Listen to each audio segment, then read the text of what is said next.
2 अक्टूबर को देवरिया में हुए हत्याकांड के बाद से लगातार जो है राजनीतिक रूप से सरगर्मी इसलिए बढ़ गई है कि इसे जातीय रंग देने का प्रयास किया जा रहा है। इसके अलावा जो सरकार है मौजूदा, उसके ऊपर भी आरोप लग रहे हैं कि वो कहीं न कहीं पक्षपात कर रही है जाति देखकर। इस समय हम लखनऊ के इको गार्डन में, और हमारे पीछे आप जैसा कि देख पा रहे हैं यादव महापंचायत की शुरुआत होने वाली है। ये महापंचायत क्यों बुलाई गई है, क्या इसकी वजह है, इन सब विषयों पर बात करेंगे।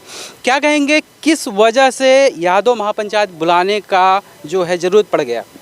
जिस तरह से पूरे प्रदेश में खासकर यादव समुदाय को टारगेट करके उनको प्रताड़ित किया जा रहा है, हत्याएं हो रही हैं और उनके साथ भेदभाव हो रहा है, इसको लेकर के यादव समुदाय काफ़ी दुखी है, चिंतित है। और हम सब एक कम्युनिटी के माध्यम से इस पंचायत में इकट्ठा हुए हैं कि हमारे ऊपर जो शोषण अत्याचार हो रहा है उसको लेकर के एक जागरूकता बने और लोग इसके खिलाफ बड़े पैमाने पे आवाज़ उठाएं, क्योंकि बिना आवाज़ उठाए न्याय नहीं मिलेगा।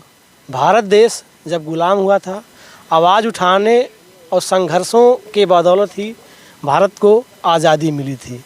फिर पुनः अगर किसी जात विशेष को टारगेट करके किसी प्रकार की कार्रवाई की जाएगी, उसके प्रति अफवाहें फैलाई जाएंगी, उसको प्रताड़ित किया जाएगा, तो एक मुहिम, एक आवाज़ उठाने की ज़रूरत है, जिसमें यादव सेना संगठन उसकी अगुवाई कर रहा है।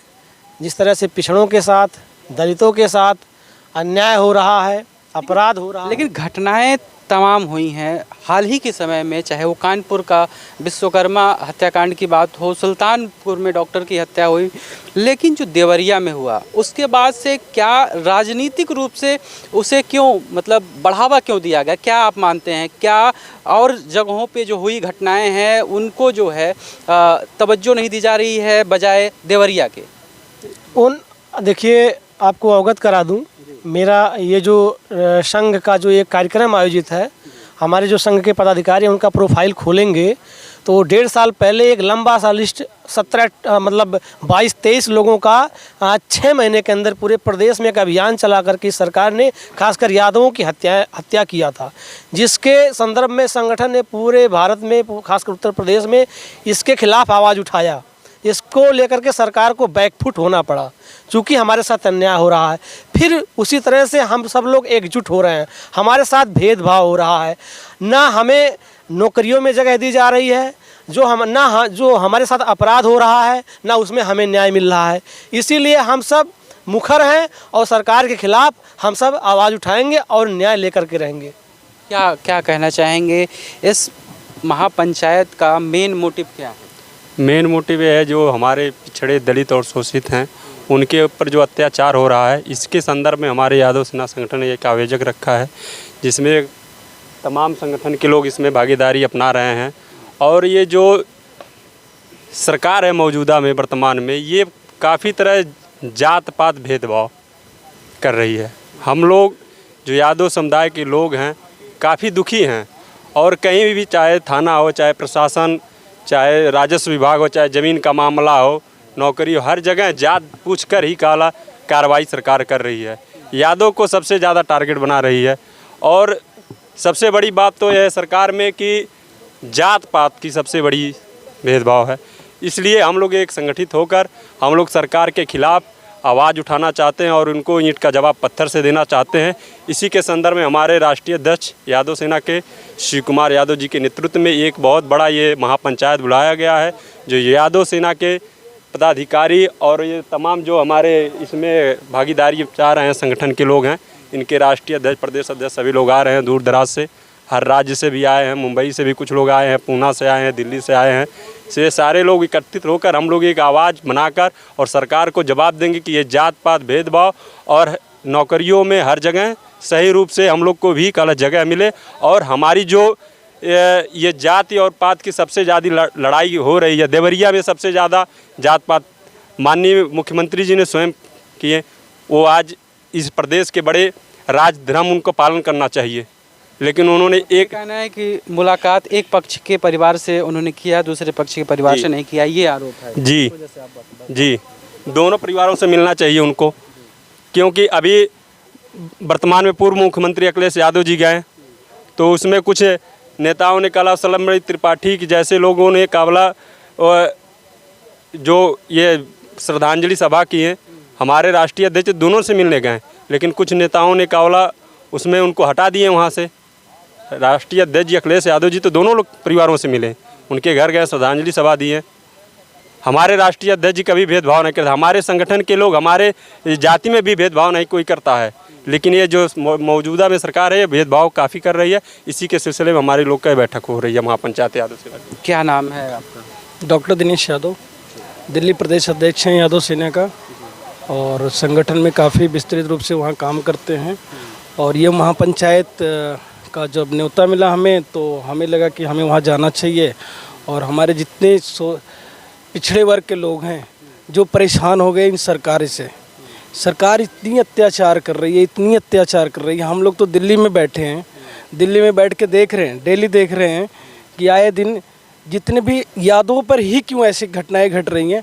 अदर कास्ट, बहुत सारे कास्ट हैं, उनके खिलाफ कुछ नहीं हो रहा। जब भी कुछ ऐसी बातें आ रही है निकल के हमारे उत्तर प्रदेश से, तो हर जगह जब देखो यादवों पे ही अत्याचार हो रहा है। तो हम लोग इसलिए इकट्ठा हो रहे हैं।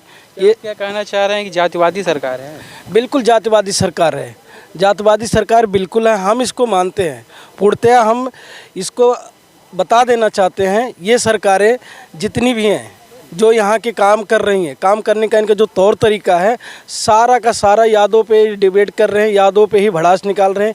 इनको पता नहीं क्या एलर्जी हो गई इन यादों से, या इनको आगे आने वाले टाइम में इन्हें खतरा दिख रहा है कि यादों से हमें बहुत परेशानियाँ होने वाली है। लेकिन हम बताना चाह रहे हैं कि हम लोग ऐसा कुछ नहीं कर रहे हैं इनके खिलाफ़ कि नहीं, हम अगर इनकी सरकारें हटती हैं या इनको हम परेशान करेंगे, हमारी ऐसी कोई सोच नहीं है। हम चाहते हैं जिस हिसाब से यहाँ हत्या हुई है, हत्या होने के बाद इनको बराबर का दोनों पक्ष को देखते हुए अच्छा सा निर्णय लिया जाए, और ये जो जातवाद का चल रहा है ये ख़त्म किया जाए। आपने लिख रखा है ब्राह्मणों द्वारा, मतलब खास तौर पर ब्राह्मणों में फोकस क्यों कर रहे हैं? क्या ब्राह्मणों के द्वारा जो है इस तरह की घटनाएं सामने आ रही हैं, या उनके द्वारा उत्पीड़न हो रहा है, ऐसा लग रहा है आपको? जहाँ भी देखा जाए तो आप ये देख लीजिए, आप 95% देख लीजिएगा, जहाँ भी आए ब्राह्मणों के द्वारा ही क्यों हो रहा है, ब्राह्मणों और यादवों को लेके ही क्यों हो रहा है। अब जब इतनी सारी घटनाएं आप देख रहे हैं, इतने सारे लोग की हत्या हुई और उसमें ब्राह्मण ही इन्वॉल्व है, तो हम क्या समझे और क्या समझा जाए? अगर इस जगह पे वो होते हैं और हमारे यादव भाई के द्वारा अगर ये चीज़ें होती तो वो भी यही बातें कहते। तो इसलिए ये चीज़ें हम लोग फोकस कर रहे हैं कि ये देखिए, ये जो उनकी कितनी परसेंटेज है, मान लीजिए 7-8% है, जैसे उसमें भागीदारी है, फिर भी वो इस तरीके से सारे चुन चुन के यादों की हत्या क्यों की जा रही है? आपको ये नहीं लगता कि जितनी भी घटनाएं हो रही हैं वो ज़मीनी या जो भी स्थानीय मुद्दे हैं उसके आधार पर ये घटनाएं जो है ये घटित हो रही हैं? क्या ये जातीय संघर्ष लगता है आपको, या सिर्फ स्थानीय मुद्दे की वजह से ऐसा हो रहा है? नहीं, इसमें देखा जाए तो स्थानीय मुद्दा तो मेन है ही है, हम मान सकते हैं स्थानीय मुद्दा है, लेकिन जो ये सरकारें इन्वॉल्व हो जा रही हैं। चलिए घटना हो गई तो आप अभी बताया, हमारे भाई ने बताया कि आप जा रहे हैं, आप बड़े नेता हैं, बड़े लीडर हैं, इस देश के, इस राज्य के मुख्यमंत्री हैं, तो दोनों पक्ष की सुनिए ना। उसके लिए आप दोनों पक्ष नहीं सुन रहे, एक पक्ष सुन के आप आने का क्या मतलब बन रहा है? तो ये अगर आप दिखाना चाह रहे हैं आप उनके तरफ हो जाएंगे, हम इनके तरफ हो जाए, कैसे सरकारें चलेंगी? इसके लिए तो ये बड़े लीडर हैं, इनको सोचने की बहुत ज़रूरत है। अगर ये सोचेंगे नहीं तो ये देश बिल्कुल खतरे में पड़ेगा और बिल्कुल जातिवाद में बढ़ जाएगा। लेकिन जो मौजूदा मुख्यमंत्री हैं योगी आदित्यनाथ, लोग आरोप लगाते हैं उनके ऊपर ठाकुरों की सरकार है, और आप कह रहे हैं कि ब्राह्मणों की तरफ से जो है कार्रवाई हो रही है, ब्राह्मण की वजह से जो है उत्पीड़न हो रहा है यादवों का। ऐसा कैसे दो चीज़ें कैसे? नहीं, ठाकुरों की सरकार, देखिए हम तो नहीं मानते हैं कि चलो ठाकुरों सरकार, एक आरोप लगता है ना, हम इसको नहीं मानते हैं। सरकारें जो बनी है ये क्या ठाकुर या ब्राह्मण या ये जो उनके है जात विशेष से नहीं बनी हुई है, ये हमारे ओबीसी के वोट, SC ST के वोट भी दिए तब जाके बनी हुई है। तो इसके लिए ये नहीं, ये जो कहने वाली बात है, अभी आप कह रहे हैं कि ब्राह्मणों के लेके ही टारगेट क्यों किया जा रहा है, लेकिन जहाँ संख्या बल दिखेगी कि अगर 10 ब्राह्मण और 10 यादव की हत्या करते या 10 यादव 10 ब्राह्मण की हत्या करते, तो वहाँ आ जाती है, ऑटोमेटिक आ जाती है कि वहाँ एक कास्ट की ही बात आती है। और उसके बाद जो हमारा मुख्यमंत्री होता है वो आके उस कास्ट के फेवर में बातें करता है, तो ये सरासर अन्याय है, कैसे चलेगी। क्या नाम है आपका? डॉक्टर एस के गुप्ता। किस तरह से आप लोग जो है ये यादव महापंचायत का आयोजन की जो वजहें हैं जिसको आप लोग गिना रहे हैं, वो क्या सिर्फ वही वजहें हैं या इसके पहले भी इस तरह की घटनाएं होती रही हैं? पहले क्या, अभी ये घटनाएं बढ़ गई हैं और बड़े इस लेवल पे गई हैं कि लोग त्राहिमाम हो रहे हैं, परेशान हो रहे हैं। और देखा जाए तो खास करके यादवों को टारगेट किया जा रहा है बीजेपी के द्वारा, या और भी खास करके यादवों को बहुत ज़्यादा टारगेट किया जा रहा है, ब्राह्मणों के द्वारा हो या किसी के भी द्वारा हो। और ऐसा किया जा रहा है कि जैसे यादव को नस्तो नाबूद किया जाए, तो ये तो फिर सहन नहीं हो पाएगा ना। यहाँ महापंचायत करके आप लोग क्या मतलब दिखाना चाह रहे हैं या सरकार के सामने किस तरह से चुनौती पेश करना चाह रहे हैं? कोई भी इंसान या कोई भी संस्था जब परेशान होता है तो अपनी बात को रखता है। हम अपनी बात को रख रहे हैं, हमें इस तरह की परेशानी है, हम इस दिक्कत को झेल रहे हैं, बस सीधी सी बात है। और हमें किसी से कोई दुश्मनी थोड़ी है। लेकिन जो टारगेट किया जा रहा है यादवों के ऊपर, टारगेट करके जिस तरह से हमें जलील किया जा रहा है, हमें टारगेट किया जा रहा है, ये हम सहन नहीं कर पा रहे हैं। अब पानी सर से ऊपर हो रहा है, तो इसीलिए हम आज प्रदर्शन कर रहे हैं। और क्या। कहा यह भी जाता है कि जब समाजवादी पार्टी की सरकार थी तो सिर्फ यादवों की चलती थी पूरे प्रदेश में। इसमें कितनी सच्चाई, क्योंकि जो चाहे वो नौकरियों की बात हो, बहुत बार आरोप लगे हैं, चाहे टीचर्स में हो, पुलिस कांस्टेबल्स में, इस तरह के आरोप लगते रहे हैं। इसको कैसे देखते हैं? इस आरोपी के पीछे पहले मैं एक बात बोलना चाहूँगा। आप तो ये कह रहे हैं कि कांस्टेबल हो या वो भी हो या वो भी हो, नौकरियाँ थी, नौकरियों के अलावा चाहे हर तरह नौकरियाँ थी ना। अभी तो आप नौकरी का भी नाम नहीं सुन रहे हैं। अभी आप एक भी आदमी खड़ा होकर बोल दे, कोई ग्रेजुएट बंदा, कि कल मेरी नौकरी लग गई, तो मैं मान जाऊँगा। 10 साल हो गया ग्रेजुएट भटक रहा है, किसी की भी नौकरी नहीं लग रही। ये सबसे बड़ा मुद्दा है, समझ रहे हैं इस चीज़ को आप।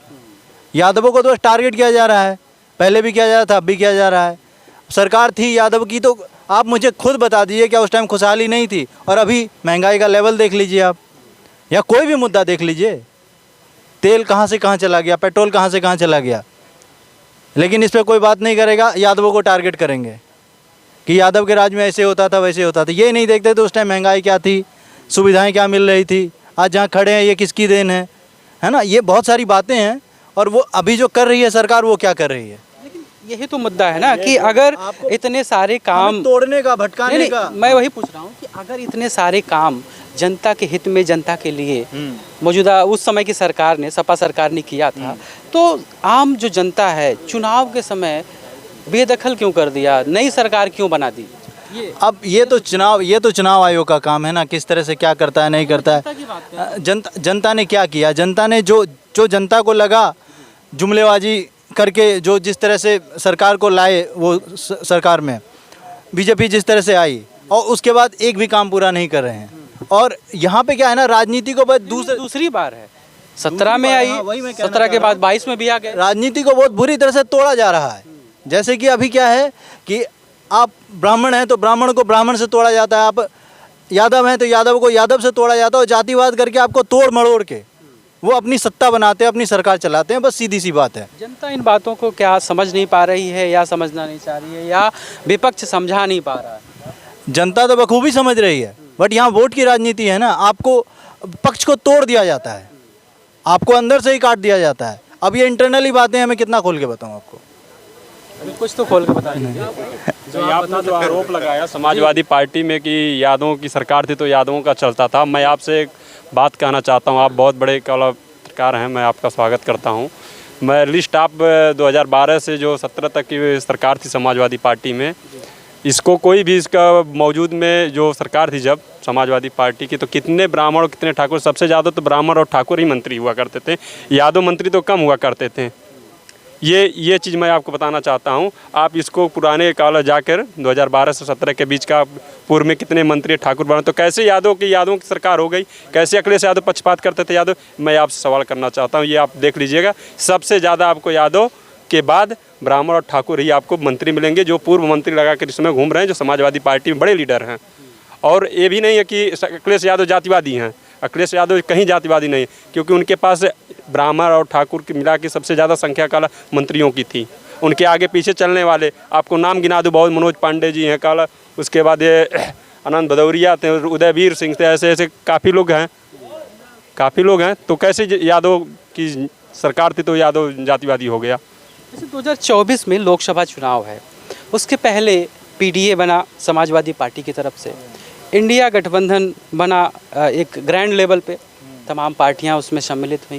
लेकिन मौजूदा जो स्थिति है कांग्रेस और समाजवादी पार्टी को लेकर, जिस तरह की बातें एमपी सीट शेयरिंग को लेकर जो तकरार एक सामने आई और जिस तरह के वाद विवाद आए कई नेताओं के, प्रदेश अध्यक्ष जो कांग्रेस के हैं, इसके अलावा एमपी के पूर्व मुख्यमंत्री उनके द्वारा आए, तो इन सब उस मुद्दे पे जो कोई बात नहीं है, वो इंडिया गठबंधन जो हुआ है उस पे हमारे राष्ट्रीय अध्यक्ष जी ने कह दिया है कि वो जो कांग्रेस के प्रदेश अध्यक्ष हैं किसी मीटिंग में नहीं गए हैं।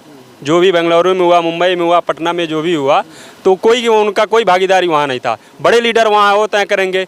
ये जो बोले हैं प्रदेश अध्यक्ष कांग्रेस के, इसके बाद में कोई दम नहीं है, इसको खारिज किया जाता है समाजवादी पार्टी के।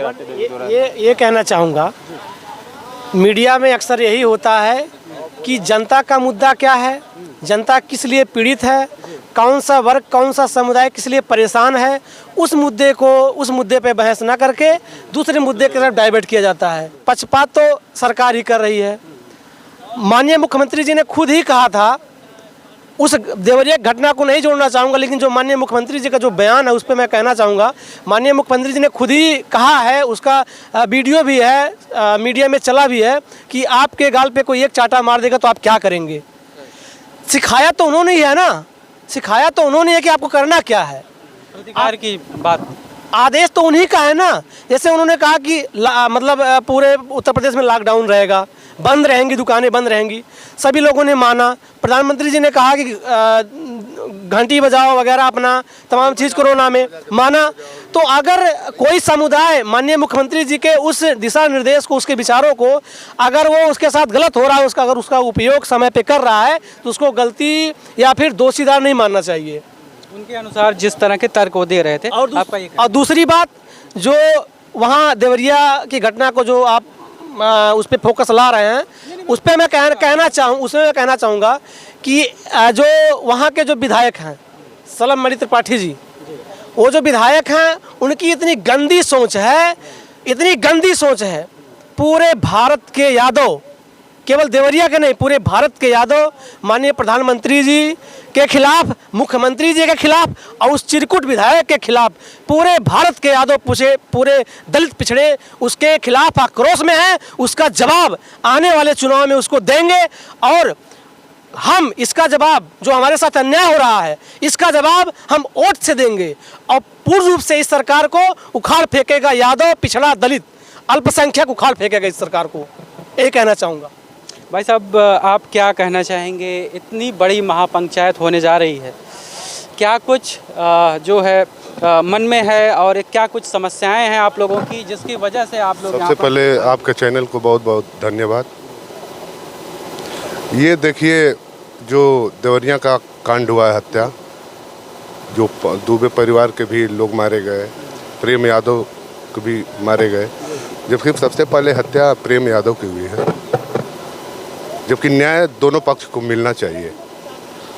और जैसे हमारे मुख्यमंत्री जी या उनके दुबे परिवार से मिलने के लिए हॉस्पिटल गए थे, उसके अंतराल में उनको वहाँ भी जाना चाहिए, प्रेम यादव के पक्ष में भी, क्योंकि सरकार सबकी है, मुख्यमंत्री सबके हैं। हमारी यही है कि दोनों परिवार को न्याय मिलना चाहिए। जिसकी सरकार रहती है थोड़ा बहुत तो उसमें चलता ही है, जातिवाद भी ज़्यादा इसमें चल रहा है, युवा बेरोजगार हैं, अच्छी अच्छी नौकरियां प्राइवेट कर दी जा रही हैं। देखिए, ये जैसे आर्मी की भर्ती हुई, इसको क्या बोलते हैं अग्निवीर के नाम से इसको किसी कर दिए। 4 साल नौकरी करने के बाद युवा फिर कहाँ जाएगा, कहाँ दर दर तो भटकेगा ही। तो हर सबसे ज़्यादा युवा परेशान है इस सरकार से, और गरीबों को उनका उच्च जो हक है वो नहीं मिल रहा।